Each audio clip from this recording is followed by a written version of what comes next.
સવારમાં ગુજરાત સરકાર દ્વારા, ભાજપ સરકાર દ્વારા એક પ્રેસ કોન્ફરન્સ કરવામાં આવી, જેમાં આ દેશની એટલે કે સ્વદેશી વસ્તુઓ અપનાવવી, આત્મનિર્ભર બનવું, જ્યાં સુધી આપણા દેશની અંદર કોઈ પણ વસ્તુ મળે છે ત્યાં સુધી બહારની વસ્તુ ન વાપરવી, આવી બધી વાતો કરવામાં આવી.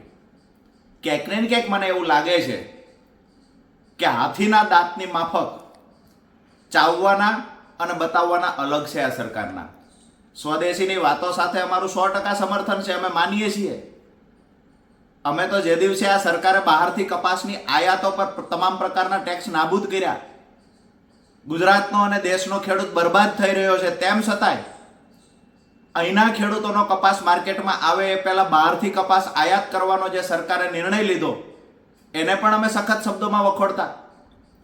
આજે સ્વદેશીની વાતો જ્યારે ગુજરાત સરકારે કરી છે ત્યારે ગુજરાત સરકારને કહીએ છીએ કે સ્વદેશીની વાતો કરો છો, આ દેશના ખેડૂતનો કપાસ પડ્યો છે, બજારમાં આવ્યો છે, વિદેશથી સસ્તો કપાસ આયાત કરવાની મહેરબાની કરી બંધ કરો. જો સ્વદેશીની વાતો સાચી હોય અને તમને લાગણી હોય આ દેશના નાગરિકો માટે, આ દેશના ખેડૂતો માટે થોડી પણ લાગણી બચી હોય તો બહારથી જે કપાસની આયાત થાય છે એના પર પ્રતિબંધ લગાવો. સ્વદેશીની વાતો ખૂબ સારી